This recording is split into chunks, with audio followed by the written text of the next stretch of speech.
Yes, I think so. We are here. We are here. Back this week again to talk more about The Walking Dead. Holy shit. You know what I want, Joe? You know what I really, really could use right now, right about now? I really need a drink. I need a drink. I'm an alcoholic. I don't care. I don't care if it's fucking snowing out. I don't care if there's a whole bunch of horrible things outside. I need to get outside right now and get myself a drink, because that's all that really matters, is getting drunk in the zombie apocalypse. That's believe all. It or not, my first drink was peach schnapps. Was it? Was it disgusting? No. Well, the first time I got drunk was peach schnapps, peach liqueur, both. Ugh, gross. A bunch of other stuff too.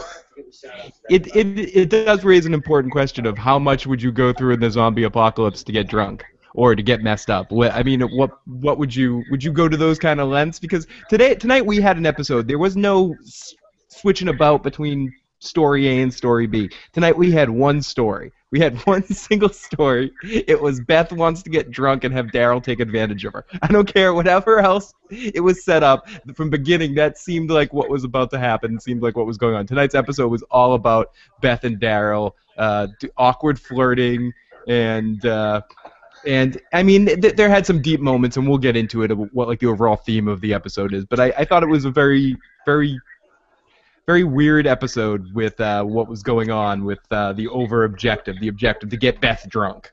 You know, she still might be a virgin too. Who knows?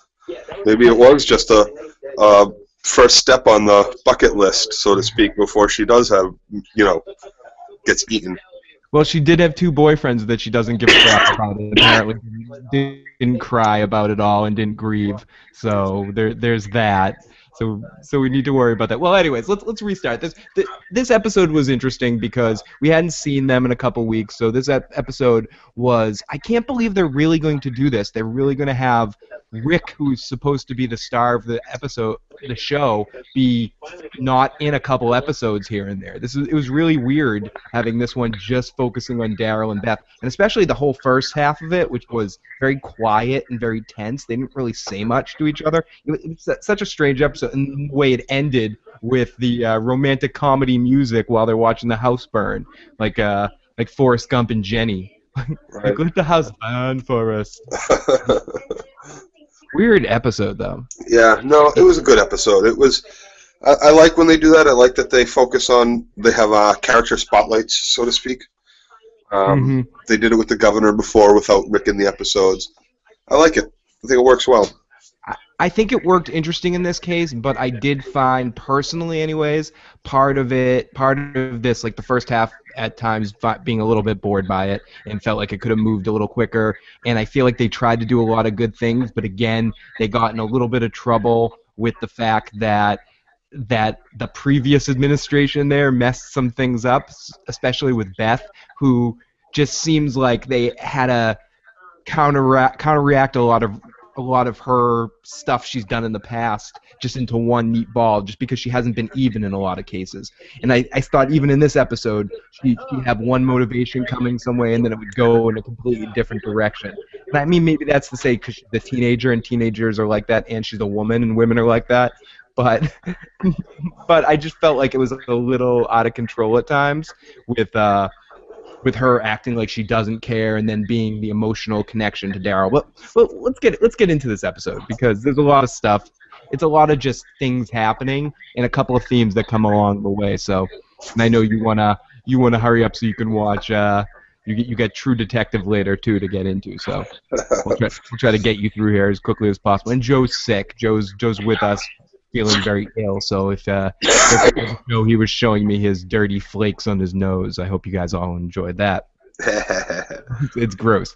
So we start off the episode with a close up of the dead walking and Daryl and Beth walking out of the woods, and Beth doesn't seem too crazy pants. They seem kind of like they're locked in back into their winter mode, into that Core 5 team, or whatever, Core 6 team, when they were just the pre-prison. Pre-prison, right. Just locking into survival. And it seems even more so that Daryl's locking into old school Daryl, just kind of fending for himself, and Beth's just kind of wandering along, and they're being as unemotional as possible and as low and down as possible. They hide in a trunk from a herd, and I I thought think that was great, actually, because the herd actually had to be a really big herd. They were in that trunk all night, and they didn't stop hearing the walkers until the end of until sunrise. So that was I a agree. big herd that came by, I figure. I agree with you, and I thought that was good for something that you always take note of. I thought that was a good moment, and I thought they did a good job in this episode in general, making the walkers seem a little bit more like a challenge and a little bit more in the zombie horror movie sense of being kind of scary zombies. They were just, They were a lot more numerous. exactly, and in the way, and they really caused some problems to our super objective of getting Beth drunk. Right. Cause You mean really, drunk or laid?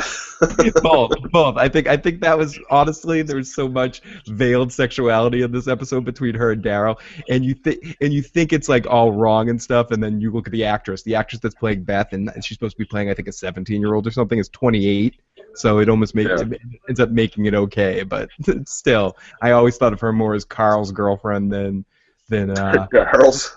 than Daryl, but there was some hinky stuff going on tonight, no doubt. We'll get to it. So they're in the trunk, and I think most girls that were watching the show were wishing they were the girl in the trunk stuck in there with Daryl, and Well, I know some women out there that don't find him to be a super attractive guy. They think he's pretty dirty, grubby, and not all that attractive. Not all women like the bad boy. Okay, if we're judging the if we're doing a draft order, if we're doing numbers, betting the lines on our zombie apocalypse male sexuality list, who do you think's our hottest guy? Is it and we'll include some of the dead ones too. Is Shane the hottest guy in the zombie apocalypse? Is that what we're saying here? Is that what the issue program is declaring Shane the hottest? I think he might have been until he went a little crazy loopy there. When he went a little private pile, when he got a little, he got a little goofy in the little he got a little bald. I don't know. Is Glenn your type? Do you think Glenn's sexy? Are you Glenn kind of guy? I think I'm a Team Rick. I think. Team Rick. Okay. You like? Do you like Rick or Team Daryl? Team Daryl. Either one of them. Okay, so you're on Either board. one of them. You're on board with Team Daryl. Okay. I think if I had to go for one, I'd probably be Team Carl. I like him young. No, I'm kidding. I don't know. I would say I'm probably for the guys in the show. I think Herschel was a handsome man. I think Herschel's a handsome man. I think the governor was also a handsome man. I could see that. For the girls, I'd always say I was Team Maggie, but after tonight, I don't know. I might be moving over to Team Beth. I might be moving to Team Beth. I gotta wait and see before I take that pick. We were introduced to someone last week. I want to get to know a little better. Oh yes, yes. Baby Dukes there. The Anna Sophia. Yeah, I know you don't watch or didn't finish Lost, but the Anna Sophia there. Yeah, she kind of reminded me of this chick that came on Lost called Anna Sophia. Okay, so let's get back to it. So then when they're in the trunk, Beth kind of has a Bagger Vance moment. Yes, sir, Mr. Judah. I remember this game. This game is about in the trunk, and she kind of just has a flash, and she sees like this flash of her past and all this horrible stuff that happened or something. It was kind of a weird Bagger Vance, like laughs about the hole. Focus in, Mr. Judah. It's just you and the ball, Mr. Judah. I don't know. It's just I don't know. It just made me think of Bagger Vance for a second there. But as you put it, it was a great fear moment. We had a great moment of them in there really, really feeling the sensation of the weight of all the walkers that were outside stalking them. And the walkers seemed to be a little bit more intelligent this year and a little bit more aware. But we'll get to something else in a second that, again, we saw our usual bullshit. Beth is spent. They get out. Beth is talking about that people are fragile. And I was thinking about this, how fragile people are so lost in this world. And she says it later when she makes reference to Daryl, I'm going to be dead soon. It doesn't matter. You're all surprised. I'm not Maggie. I'm not Michonne. I'm one of these people that shouldn't be alive right now, and I thought that was interesting, and I think that is true, that for the most part, fragile people in this world, or people that are overly emotional, die. The women, anyways, that have been successful are either cold and calculating like Carol, or just badasses like Michonne or Maggie. It doesn't seem like the world is fit for someone like Beth, singing, loving, doing all that sort of stuff. And it's interesting. It's just like fragile people, two emotional people are kind of lost in this place. It's hard. It absolutely feels that way. And she points that out to him. Yeah, that's exactly what they're talking about. It's exactly what she says at the end to him directly, and kind of what I think overall the theme of this episode ends up being is breaking away from the stereotype of who you were before all of this happened and waking up to whatever everything is now. And I think that was kind of the overall theme of the episode. So they get out of the trunk, and she's hurting from being alone with lonely Daryl. Wait. We got to talk about getting out of the trunk. They scavenge that vehicle.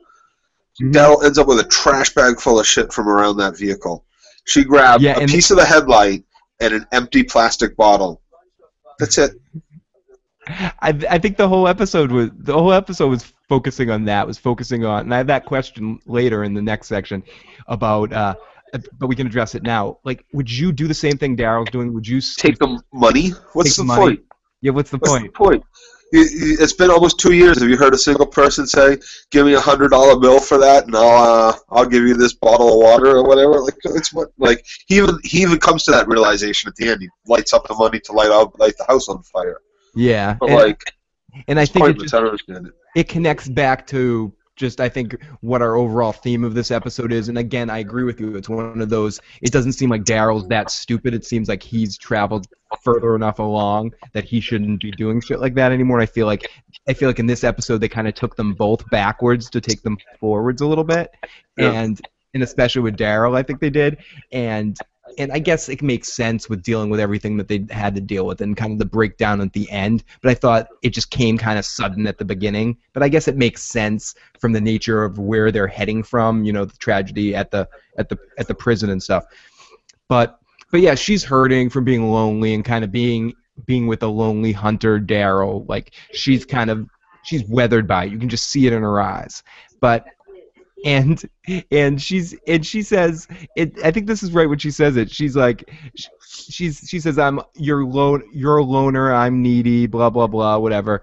And it leads into her needing booze, and that's basically what it all comes down to. That she wants to get drunk. He deals with things in different situations because after our intro, we go back to them, and she's still with Daryl, and they're moving in the forest, and he's letting her tag along while he's doing his hunter-gathering thing, and his arrow breaks after he shoots one of the walkers. I made note of that. If there's any significance, as he pulled the arrow out of the zombie's head, it kind of breaks there, and part of that maybe to me thought that maybe that was like Daryl's ways, Daryl's stubbornness kind of being broken down. Yeah, he's cracking. He's starting to crack. He's starting to break, along with his trusty, bow and arrows.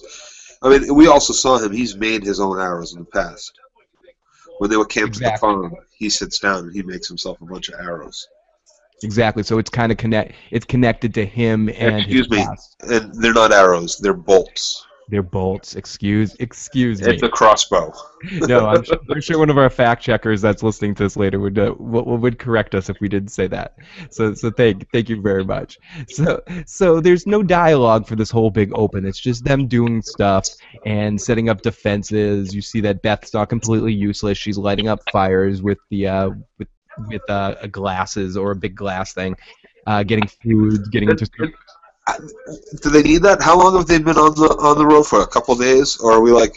Did they rewind it from like the train tracks? Is it before the train tracks? After the train tracks? I agree with you. That's one of the things that's very, very unclear right now. The timetable and it's very unclear. How many nights and days have they gone without fire? If like she needed that little piece of glass they got from that car, all the cars they've passed, whatever, like. And still, I say it again. What kind of counsel do they have? They did not have some backup location to meet, some way of symbol of showing each other they were alive. He walks past this house and goes, "I was here once with Michonne." Obviously, they know locations and they know destinations, so they could probably, made some sort of message board somewhere, some way of making a sign to say, "Oh, if anything bad happens, burn this." After the farm, they all end up back at the spot where they lose Sophia. Yep. On the highway. Absolutely. Automatically. Absolutely, and it seems like if they were dealt with a situation like the farm before, they must have. Why wouldn't they have had another spot? Exactly, knowing that situations like that happen. It's so frustrating. Meet at the Woodbury Walls or something, something. Who knows? So we didn't have any dialogue in this scene leading up in this sort of survival mode. This I said Winter Team 6 mode, very tense with no dialogue. Beth is crazy, but I swear I see her smiling every once in a while in everything that they're doing, and then we lead into one of our first of a couple Crocodile Dundee moments in the episode. Daryl starts eating the snake, like, oh, it's good eats, but it tastes like shit. And then a couple times we had Beth with her knife, with the I've got a knife, where it looks like a giant Crocodile Dundee. The Crocodile Dundee was in my mind a couple times in this episode. Now Beth comes up behind her, waiting to see how she handles the situation. That too, exactly. Watches her, calling her Betty, treating her like a girl until she gets into a dangerous situation herself. And so it's snake dinner time, and Beth finally talks and says, "I need a drink," and he hands her water, and that's what I thought she meant too. And she goes, "No, I need booze. My dad's dead. Let's get drunk and fuck." She didn't say that exactly, but that's sort of almost what she said, just like in this really ditzy way. I think Daryl starts thinking that when she's like, "Let's play a drinking game." Like, I think he's sitting across from her, like, "What does she want me to do here at this?" Like, she's not just trying to, I think he was thinking that, and that's one of the reasons why he jumped up and started breaking shit and yelling and screaming and pissing everywhere. Yeah, why do you want to do this with me? What's your point? Exactly. Do you really want me to treat you like a white trash whore? Do you really want me to put my white beater on and slap you around if you don't make me French fries? Do you really want me to do that? Treat you how I saw Merlin, my dad, treat women in a shack just like this? Exactly. I think the one we had tied up in the back must be a zombie by now. He's stretched out on that chair like Tricky Dicky, just in the chair slapping around. His imp, it's just like, get out of here, Tyrion, get out of here. It's just like, whatever. So basically, what I wrote was she's trying to. It just came off as like a high school girl trying to get the older cute guy to buy her booze. Like, come on, older brother of the guy I hang out with that really likes me, but I like his older brother. Come on and buy me booze. What if she's not as naive as we all think, and she's she feels like, he's going to let me go. He doesn't care about me. He doesn't care about anything. I have to seduce him in order to survive. She even says she's a survivor. She'll be the girl singing or whatever. Who knows? I think it's more, and this is why I found her character kind of inconsistent for me. I think at times in this episode she's supposed to seem like a real naive child in the winds, and at times she's supposed to be the magical, mystical little person in the episode, where she suddenly understands life in a different way, in a different concept, and it seems like those two things keep going back and forth with her at times in the episode. At times she seems really like she's cold, detached, and she's the emotionally fucked up one. And then it's her Carl episode. Yeah, no, it is in a lot of ways. That you're absolutely right. It's only she doesn't take the so-called like I don't need you, I don't need anything. She takes the we need each other. Let's not be dicks here. Let's survive. Let's not be dicks here, Daryl. I love how ultimately that's like the peak of the episode. It's Daryl. Don't be a dick. Well, she's saying it the whole time. Like, why are you being a dick? And then it culminates with saying, I mean, we could finish this podcast right now with just saying the whole point of this episode is Daryl Dixon's a drunk dick. That's basically could be the subtitle.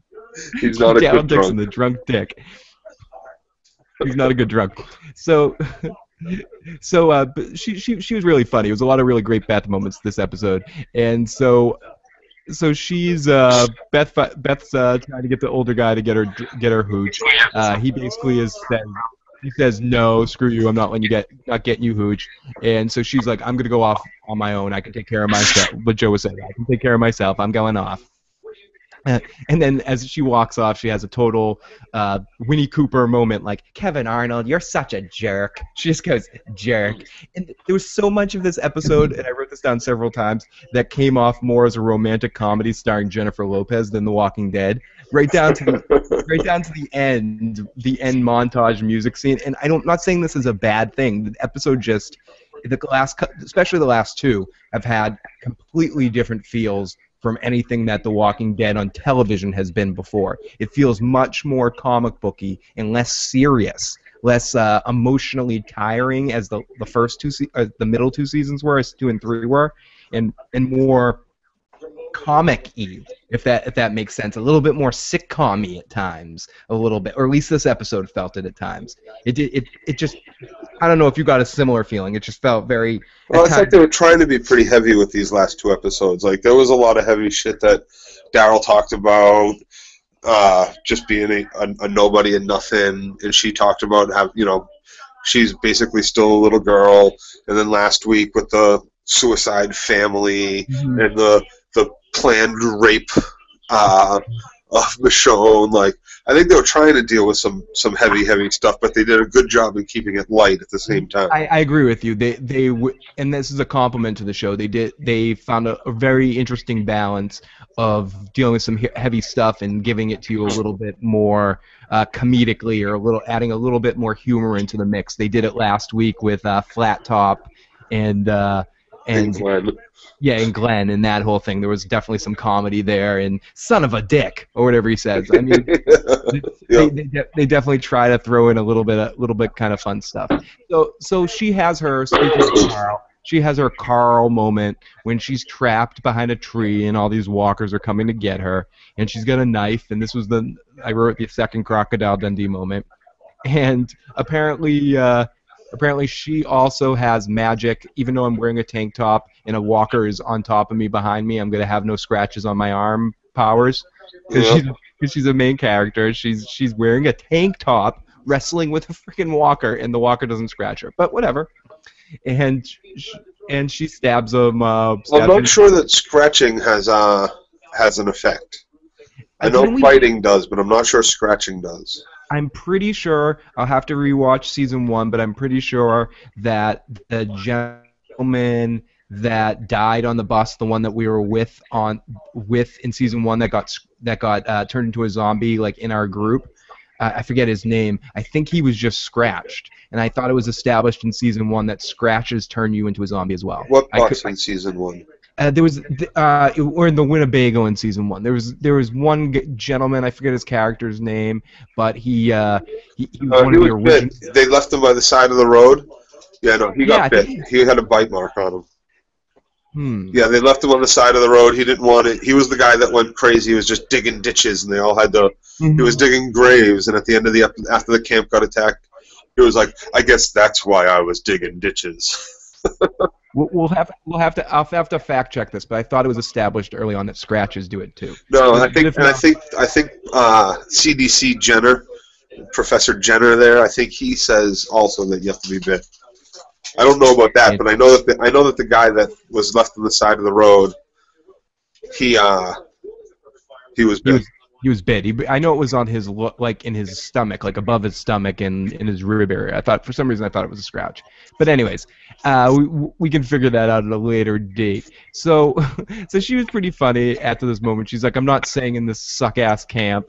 Do you feel anything? No, I feel nothing. You just want to be a loner, and all I want is a damn drink." She's being a very whiny high school girl right now, I said. But I guess in the zombie apocalypse, you can't do anything to fight teen angst and rebellion. And I think, honestly, if you look at it in the situation, what she was trying to do was, I understand what she was trying to do. In that moment, all she wanted to do was forget for a second and kind of just drink and blank out and be happy, find any way to kind of be happy.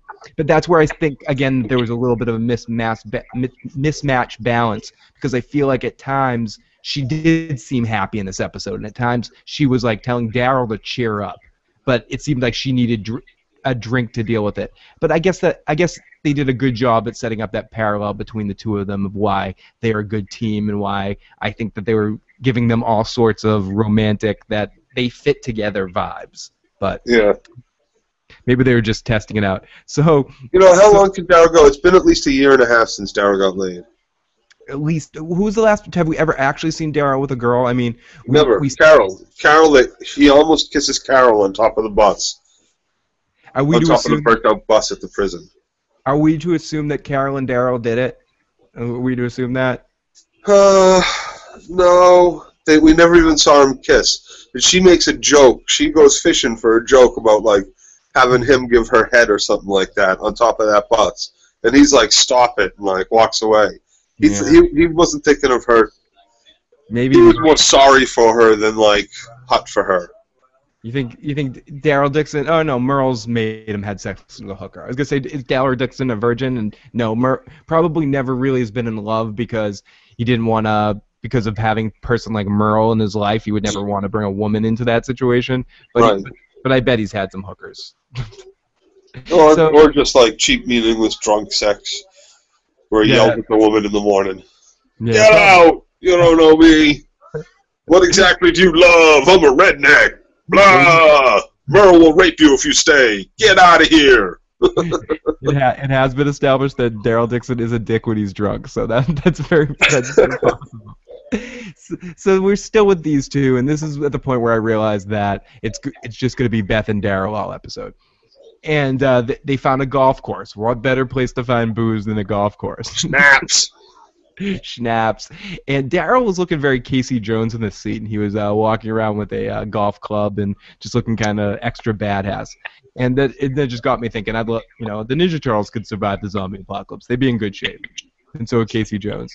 And people hung themselves in the golf course, probably because of bad stuff. No, it looked more like, to me, like people were murdered there. Yeah, it did. Initially, I thought that maybe people hung themselves. Then by the end of the scene, when we saw the whole rich bitch thing, then it made more sense. Then I tend to... Like maybe Hale and his people went through there and killed a little colony of living golf courses. Exactly. Like people were just punished for being rich and being in the bad situation. It's like that Michael Douglas line, now you're going to die wearing those stupid pants. How do you feel? And, falling down. So basically, they're in here looking for booze. They're just, that's again this whole, the action in this episode, we can just basically skip over it. They're going through each room looking for some booze. And this, again... Well, I think Daryl's looking for more than just booze, but... Yeah, Daryl will rummage, because that's what he is. He's looking for money. And I wrote that. Daryl is rummaging. He was rummaging, keeping jewels and money, and then that's the question. I said it to you earlier. Would you keep the jewels and money? Would you keep it just... The jewels, yes. I keep the jewels because jewels... That's the one thing that's always been traded through the times. No, I agree, because I was going to say eventually you're going to meet somebody maybe that is going to be trying to create a society that you need to trade something for something. Maybe that's what Daryl's thinking. I tend to think not. I think he was more thinking what we were saying in the past, just being attached to the past self and being like, oh, there's money here. I need some money so I can buy myself some KFC later when this thing's over. Right. The money I don't understand, but jewels I would take. I would take rings and necklaces and shit like that. I think he just reverted right back to what he was doing pre-group when he was just with Merle. Pre-Atlanta. Yeah. I think the smartest thing that he grabbed, though, was as they went deeper and deeper, he grabbed some pepper or some spice to make the snake taste better. I thought that was a real smart thing that he got. And Beth reaches up and sees a little bottle of something, some cooking wine, and she grabs that. And then as she grabs it, the zombie comes up right behind her. And this was her tank top scene with not getting any scratches. And she ends up smashing the bottle over the zombie's head and killing him. And she goes, "Thanks, Daryl." And this is one of those romantic comedy moments. "Thanks, Daryl. I thought you said you could take care of yourself, honey." It's just one of those again. And then they keep going deeper and deeper until they find more booze, till they finally reach the pro shop or the gift shop. And we see a hand come down that could have been a zombie and was actually a mannequin. I would have loved if that was actually Kim Cattrall, if the mannequin hand came alive. Suddenly it's Kim Cattrall, and she starts dancing around, going, "Wait, anyone seen Andrew McCarthy anywhere?"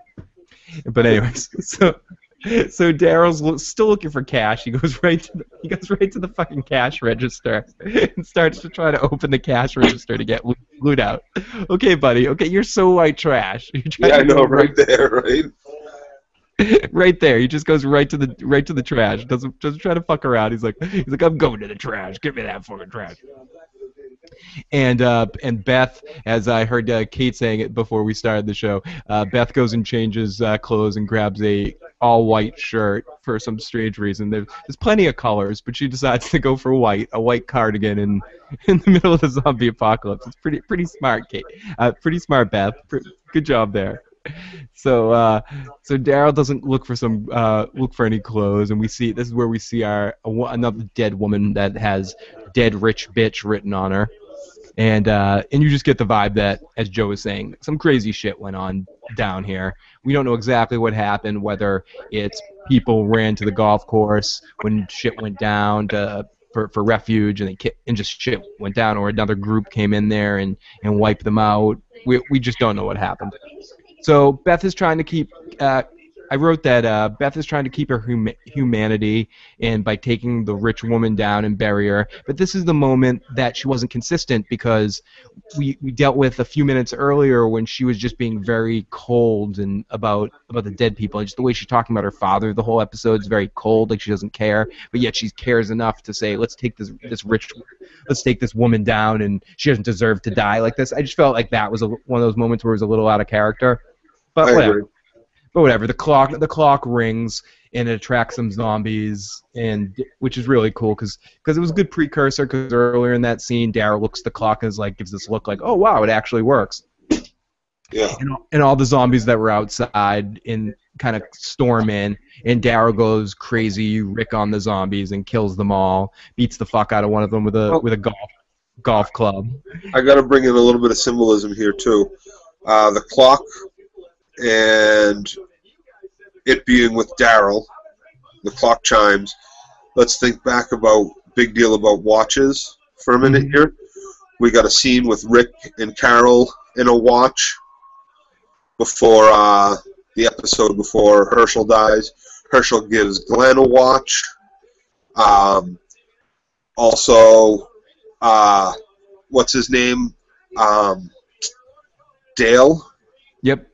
Is winding his watch at one point, talking about keeping time and all that. Oh my God, I'm dripping. But now, there's a lot of symbolism about watches and clocks in a lot of these episodes. Now, what do you think that's about? Do you think it has something more to do about the loss of time in this situation, how time's not really a factor anymore, or how time is going to catch us all? I think in this episode, with how time is going to get you eventually, and it connects to what Beth was saying when she goes, "I'll be dead soon. You're going to miss me, Daryl Dixon.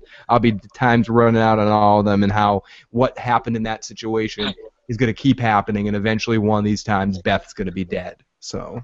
Yep, but it's a big theme that runs through a lot of episodes.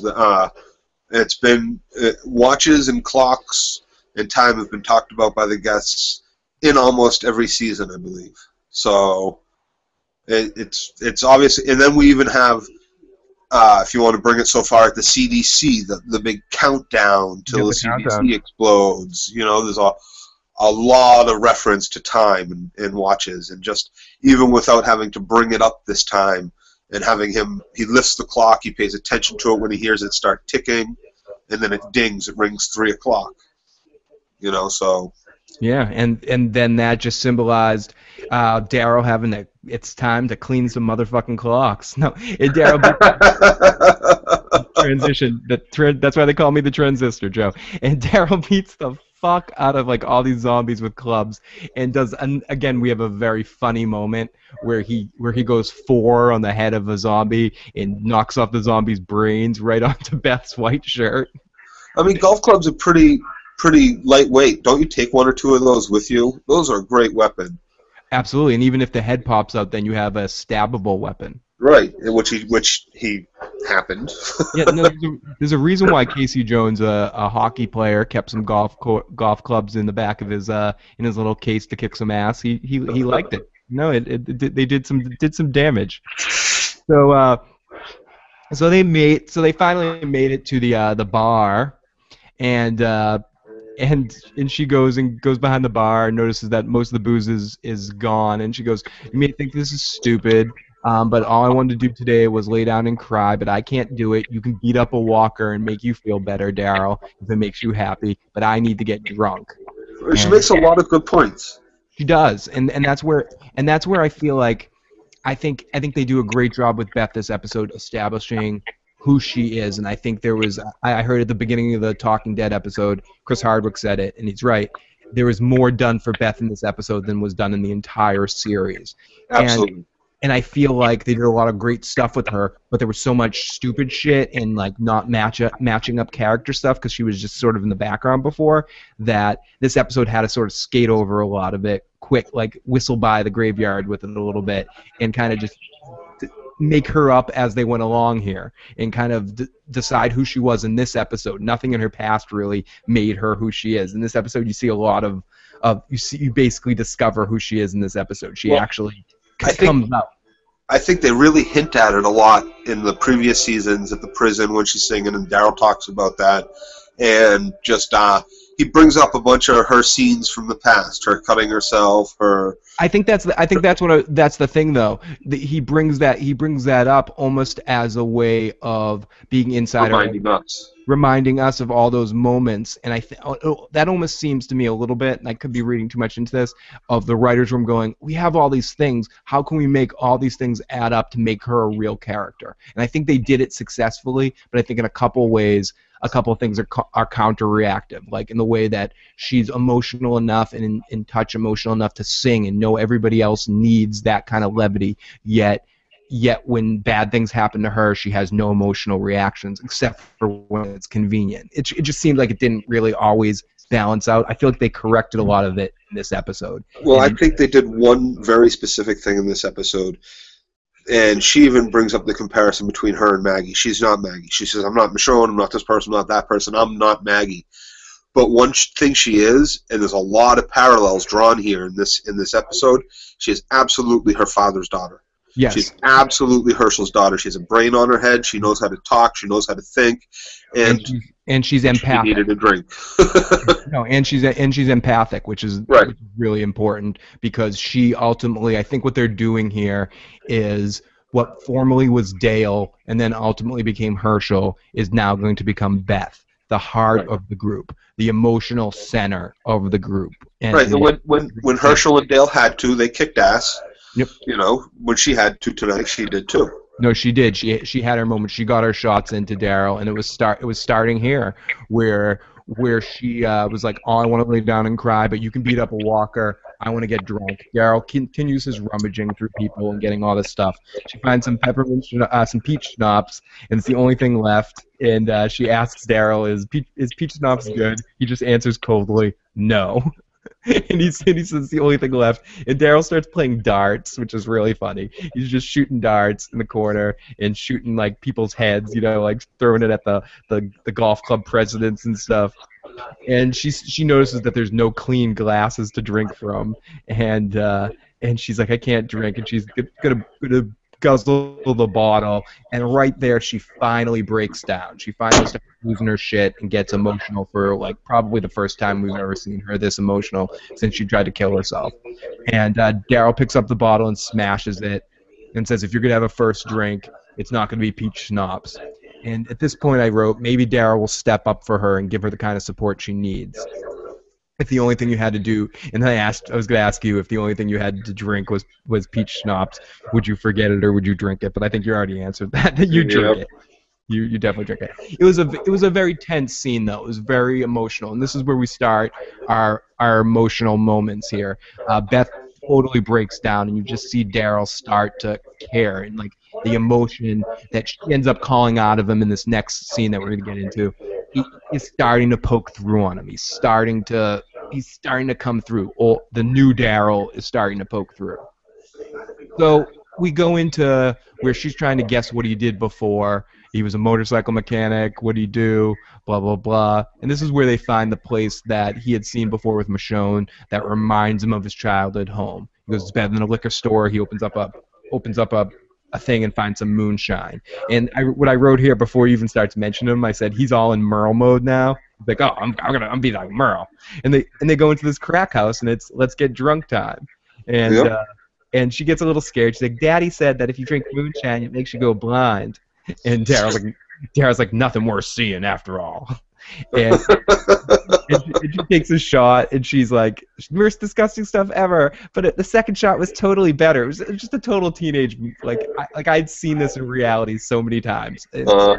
Great job by the actress that plays Beth at illustrating feel like a real teenage girl getting drunk for the first time and being around a guy that she thinks is hot and trying to be all flirty with him. This whole part was so amazingly perfect on we've seen that 1,000 times. Laughing at his jokes kind of just in his face.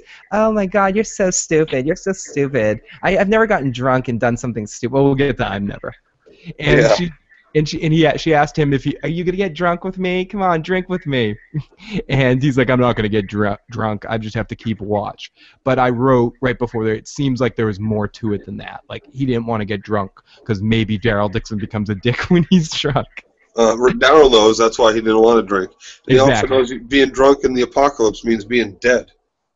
Exactly, especially the way he is, where he so needs to stay on top of things. And I think it also gets into what he eventually gets into here. It reminds him too much of his father and Merle. It's too much of a connection to that life, and same as being in that house.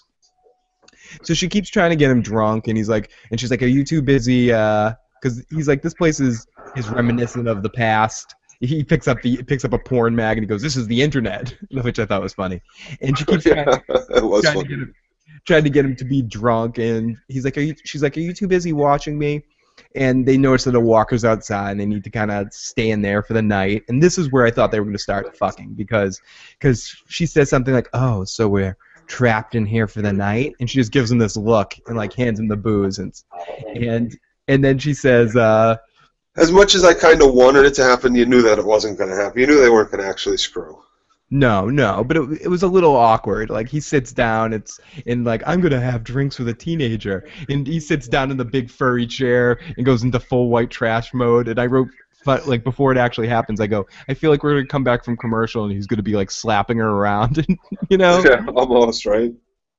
Then we come back from commercial, and it's even better. They start playing I Never. She's like, "Have you ever played the game I Never?" And Daryl's like, "How do you know this game?" And she's like, "Oh, I saw my friends play it." And he's like, "I never needed a game to get drunk." And then they start playing I Never. Daryl's never been out of Georgia. She has. She's never gotten drunk and done something stupid. Well, I expected him to say, like, I never kissed a man. I never sucked a man's penis before. Sounded weird, like Brokeback Dixon or something. Yeah, you're right. But See yeah, how much she actually drinks, too. And she's taking it down and stuff, and she's never been drunk and done something stupid. He said he has. He's never been on vacation. He doesn't count camping.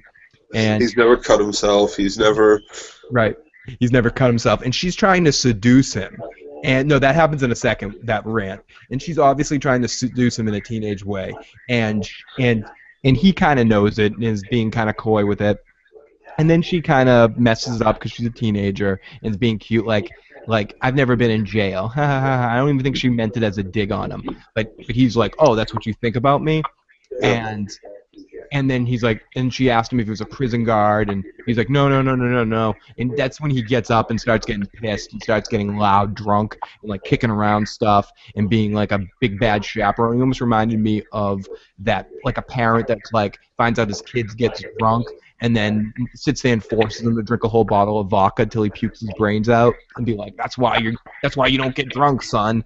And it's like, that's why you don't ask Daryl Dixon to get drunk. And you want to get fucked, girl? This is what you want. I almost expected him to shake her at one time and go, "Oh, is this what you want? Is this what you want?" But so he gets all like drunk, and that's when he goes on that rant that Joe was saying, and he goes, "Listen, I don't get you. I've never eaten frozen yogurt. I've never prayed. I don't believe in Santa. I don't rely on anyone for anything. I've never sung like everything was happy, like things were fun. I never thought my whole life was a game. I've never slit my wrist looking for fucking attention." and then he's like, and then the blocker comes in, and he was right too. Everything he said to her right there was right. And she's like, "I never fired a crossbow," and he's like, "Oh, I'm going to show you right now how to fire a crossbow," and he like drags her outside, and and like pushes her around. This is when he almost does slap her around. He's like, "You're gonna kill this walker now with this crossbow. Put your hand on my dick. I mean, put your hand on this crossbow. Fire this right now. Fire it." Yep, the extension of his penis. Yep, his exactly. Crossbow. You know how many girls in the world want to touch Daryl Dixon's crossbow? Come on, put your hand up. Ding, ding, ding. They want to cock that string back. They do. They want to touch it. They want to get poked. Tug on his bow. You got better ones right now than me. Pluck his you. You're in Austin Powers mode right now. I can't lie. And then she eventually, after all this, after the walker gets killed, she basically loses on him. She's like, "Stop pretending like you don't give a shit. Stop pretending like nothing matters. Like Rick and Carol and everybody. Stop looking at me like you're seeing another dead girl. I'm different. I know I'm different." We've had Carol give him that same exact speech back at the farm. You know, I think it was important that he hear that from another person from the group. That it wasn't just one or two people that cared about him, that he was part of a family like he was starting to feel in the first place. Yeah, and I think it's also important that, and he makes reference to this later, that it's also important that he needs to be reminded of that every once in a while too, because of the way he grew up. He needs to be reminded that he's part of a somewhat healthy family in some ways right now. So it's, and I think Beth did a great job right here of just slapping him across the face with it. Don't act like nothing matters. You look at me, you see another dead girl. I'm not Michonne. I'm not, and this is where she says the stuff that we were talking about earlier. I'm not Michonne. I'm not Maggie. I'm not Carol. I'm different. I should be dead. I should be dead. And don't treat me like crap because you're afraid that if you care about me, you'll lose me. And then she really goes at him. I remember when that little girl, he goes to Sophia.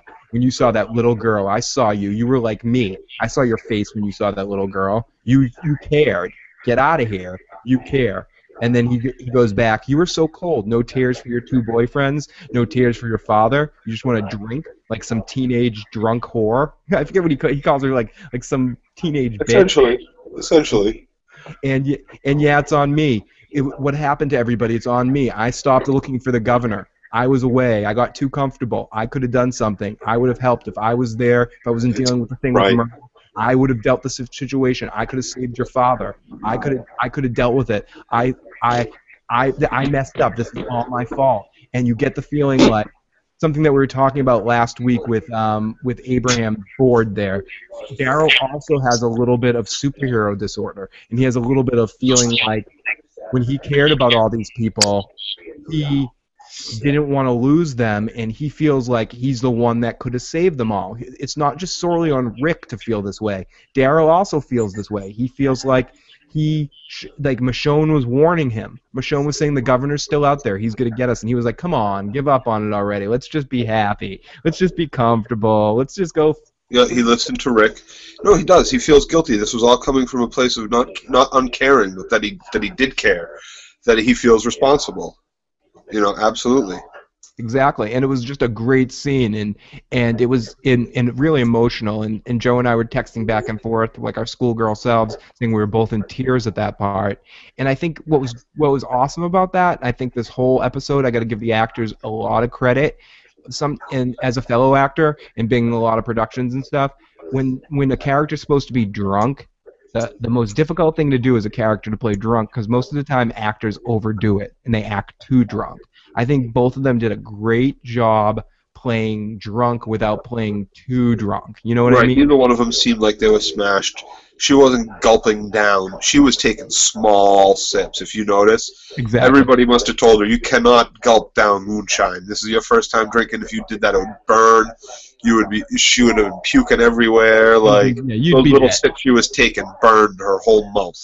Exactly. I think they did a really good job at showing real drunk in this episode and not playing over-the-top TV drunk. I thought it was a good job in making sure that the level of drunk that they were matched what we saw them drinking. They were sipping it, and neither one of them were guzzling it. They just got they lost their cool a little bit. You know, not too much, just a tad bit.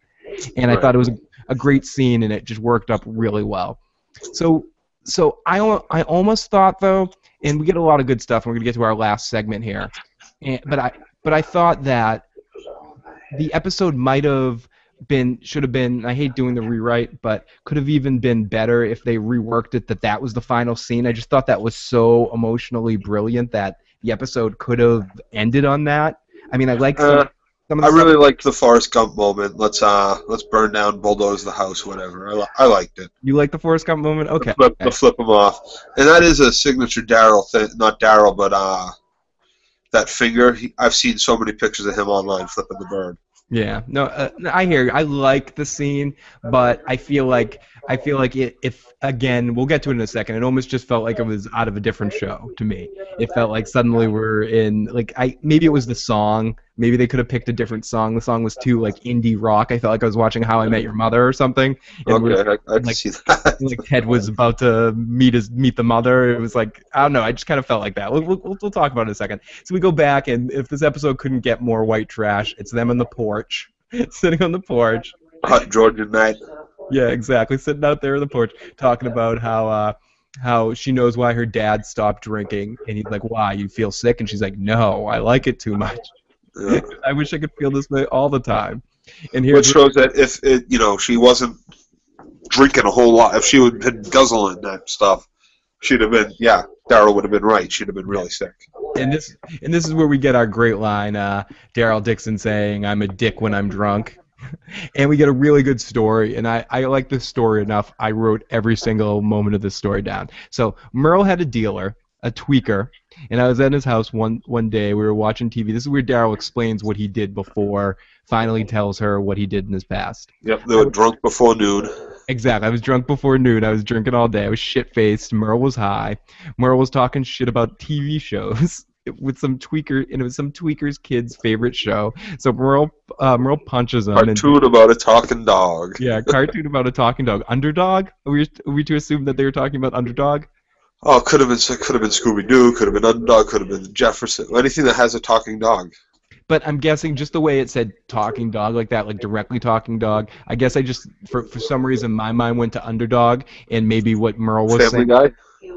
Could have been Family Guy, but we don't know when this was. Oh, maybe it was Family Guy. I was thinking I was thinking Underdog because of Underdog takes pills to turn into the super dog. So maybe Merle was saying, "Oh, this show is all about drugs," and the tweaker's like, "This is my kid's favorite show. It's not about drugs." I don't know. That's just how my mind. But you're probably right. It was actually probably Family Guy. I forget when the show is, the time period of the zombie apocalypse. And if Merle was giving it shit, what kind of cartoon with a talking dog could have been? I don't know, racially. Right, it's true. Probably, you're honestly right. It's probably Family Guy, and so Daryl attacks the tweaker, and eventually the tweaker pulls out a gun and gets it to Daryl's head. So Merle pulls the gun, and it's like a standoff. And Daryl's like, "I thought I was dead over a dumb cartoon about a talking dog." And it's about a talking dog. So again, I thought Underdog, but whatever. It doesn't matter what the fuck the cartoon was. I'm gonna write Norman Reedus and go, "I need to know what was the cartoon." Joe, we do this podcast. A friend of mine do a podcast, and we really need to find out. The burning question from the episode was, what's the cartoon about? Cartoon! What cartoon? We need to know. So the tweaker punched me in the gut, and I started puking, and they both started laughing, and they forgot about it, and that's how I got out of the situation. And he goes, "You want to know where I was before all of this? I was just drifting around with Merle, being his bitch. Being a con man, being a nobody, living in nothing, a redneck asshole with a bigger asshole as a brother." And then she transitions to beautiful, because I thought this was really awesome. "You miss him, don't you?" And you could just see a look in his face like he does, because she's like, "I miss Maggie. I miss her bossing me around. I miss Sean, my annoying but protective brother. I miss my dad. And I wanted my dad to die of old age. And I thought Maggie was going to have a baby, live in the prison, have a happy life. I thought he would get old and pass very quiet with all the people surrounded by loves, blah, blah, blah. You might think I'm stupid." And Daryl's like, no, that's how it's supposed to be. I wish I could just change." And this is where we get an interesting line. It's, again, like I almost feel like Beth at times talking to Daryl was the voice of the audience, and she just says to Daryl, "You were made for this world. You're perfect for this world." And Daryl's like, no, I wasn't perfect for this world. I'm just used to things being like shit. Which right. being made for this world. Exactly, and I guess that's one of those zombie apocalypse things that the people that are used to horrible things happening in their life would probably be more accustomed to a world like this. Uh-huh. And she said, and Daryl's like, no, this isn't how it's supposed to be. I wish I could change. Not enough like you. You were made for, whatever. And then she says, Daryl, I'll be gone, and you'll be the last man standing. And I know that. Everyone's going to be gone, and you will be the last man standing. And you almost think that... Like, I thought that was a horrible foreshadow of his death. Me too. He's not going to be the last man standing. He's going to be the next one gone, is how it makes me feel. It made me feel like you... fear for his life. That he was dead by the end of the season. That's what it kind of made me feel like it.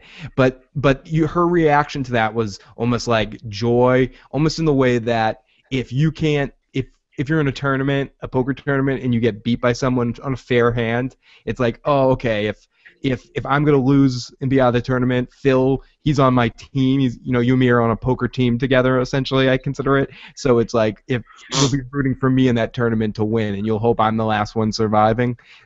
Your loyalties go to that, and that's what I thought her reaction was. She needs to say that because she feels like she's gonna die. She needs to feel like, because Daryl's the coolest one of their group. He's the one that the yearbook quote, most likely to survive zombie apocalypse is Daryl Dixon, and that's what they all think.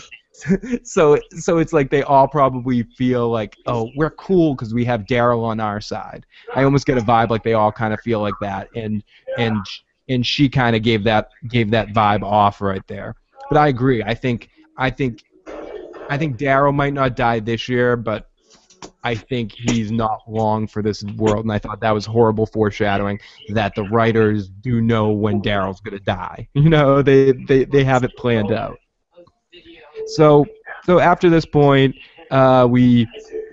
she says we should go back inside. It's getting late, and rest for the night.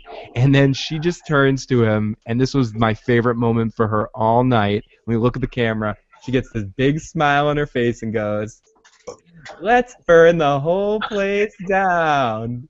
She almost like the Joker. She was like, "Hey, Johnny," or like Jack Nicholson. She had just this huge ear-to-ear smile. "Let's burn the whole place down." And then Daryl looks up, and this is where I think everything just switched tone, and the song starts. He's like, "We're gonna need a lot more booze. We're gonna need a bigger boat, Joe. Joe, we're gonna need a bigger boat." So they go into the house and just throw all the moonshine everywhere, and then I said it turns into a very different feel, an indie song like from How I Met Your Mother, and it's the fire, and it symbolizes moving on as they light a match and burn down Daryl's symbolized childhood home and say goodbye to the past, and she says something in these moments that's very well. Fire in chemistry, fire symbolizes change. It's one of the biggest thing, it's change. You gotta start with the fire. It cleans everything new. And she says something about that, or I think she says something. I skated over it, but which I think was the most important line of the entire evening. We're not who we were in our past. We are who we are now, and that goes to what we're talking about with Daryl, where she reminds him who he is now and and his importance to the group and his importance to the family by saying that you're the last man surviving. You're our hero. You're our, Superman, essentially, even more than Rick or something like that, where Rick's our leader that deals with a lot of emotional stuff. Daryl, even back to before Rick was in the group, when Daryl was off somewhere, when the first time we meet him, when they're like, "Oh, Daryl's gonna get back." Daryl was like special to everybody. He was going out and doing stuff alone, and him and Glenn were the ones that could go off on their own and get stuff done. It's in a way they're the cool ones of the group, quote unquote. So at that point, and with Beth, she was somebody that was innocent, someone that was closeted emotions, didn't deal with things, and she's realizing that she needs to be herself, and she needs to be the heart, and she she isn't Maggie, she isn't anybody else, but she is an entity here, and she is alive, and she can't be ignored anymore, which I thought was really cool. And I think this episode was very, very effective in doing, again, what Joe was saying earlier, doing what it did for the governor, and even more. I think this was maybe the most successful episode, is just focusing on a very simple story and being just a character. What happened in this episode, it was simple. These two got drunk, and then they burned down a house. That's it. That's all that happened. Killed a bunch of them. It's tough. You got to remember, this is an hour-long show. 2 actors just carried this whole 60 minutes. Exactly. Bravo. They did a great job. And with the first 15 minutes of it, not even speaking. And I think this is a credit to say that, is The Walking Dead ever going to be Game of Thrones or Breaking Bad level quality? It's completely different. Completely different, but I think it's safe to say that whoever's running the show now, I don't know his name or her name, whoever's running the show now is putting a lot more care and fun into the show now, and a lot more care into making these people into full rounded characters instead of just cardboard cutouts, which I think they were at times in seasons 2 and 3. I think at times they weren't real rounded people unless your name was Rick or Shane or something, and I think, or Herschel even. But I think they've done a great job in these episodes, especially in the second half of the season. Once they killed the governor and got all the mess from before taken care of, they got rid of the prison, they killed the governor, they got all the mess that the other regime did, and now they can start on their own from this point on. So you're seeing a very different show, more like a variety show, more like a different place every week. So the episode ends with the place being on fire and then both giving the house the finger, and it's just a very funny moment. Like I said, I think my only problem with that scene was the song. I felt like the song was out of a different show, but whatever. I'll let it pass. It wasn't as, it felt like we were doing the Sons of Anarchy music moment at the end there. Oh God, how many Peggy montages can we fit in one movie? I was afraid, in one episode, I mean. I was afraid Katie Sagal was going to sing the song at the end. Right. I thought something bad was going to happen. I don't know, but I liked it, and I like the theme of the episode, and I like overall what they did. My question now, and I didn't see scenes from next week. Next week, do we bring this all together? At what point do we bring this all together? You'd bring it together slowly. Maybe some of the survivors see the fire. Maybe Daryl didn't go the other way on the tracks. Maybe somebody sees the fire that night, and we end up running into each other sooner than maybe Daryl and Beth are on their own for the rest of the season. Yeah, maybe. My question is, because I forget now and I have to watch back, who's at the sanctuary right now? Rick, Carl Michonne, and Carol, Tyrese, and the kids? Are they all at the Correct. Are they all at sanctuary? They're all supposedly headed that way. Okay, so maybe next episode will be the reunions of all of them. I would like to see some of our pieces consolidate, some of our armies consolidate. I feel like we're playing a really interesting game of Risk here, but I feel like our pieces are getting a little spread out, and they're in such a closed-down area. I feel like I wouldn't mind some sort of story forming here. I like all the character stuff, I really do, and I feel like we've had three really good character episodes. I just feel like something needs to happen. I don't know if the mayor of Charming there is going to come back and be a villain and somehow connect to here. I want more of this cure. I'm hungry for a little bit more story, but I'm enjoying what we got so far, and this is another great episode. I'll say it's another great episode. Yeah, agreed. Okay, Joe. I'll let you go now, and see you next week. Yep, absolutely. Cool. Feel better, my friend. You too, bro. I'll talk to you later. Thank you. Later. Let Joe go, and I'll say my goodbyes. Everybody, thank you for tuning into this week. I have to push play on a recording, so let me push play on the song. Play damn song. There we go. I'd like to thank everybody. I'm Phil from issuesprogram.com. You can follow me on Twitter at IGetIssuesMan. Search on Facebook, The Issues Program, and find all my podcasts and episodes at issuesprogram.com, and on YouTube, The Issues Guys stuff. Oh yeah, all my stuff. We'll be back next week for more Walking Dead fun. Sorry, I had Better Call Saul in my mind. It's going to look good. I'm going to be talking about that show eventually too. Lots more episode recaps coming. Lots more fun. Thanks you. thank you everyone for tuning in and watching it, and thank you for continued support over the last couple of weeks watching these episodes.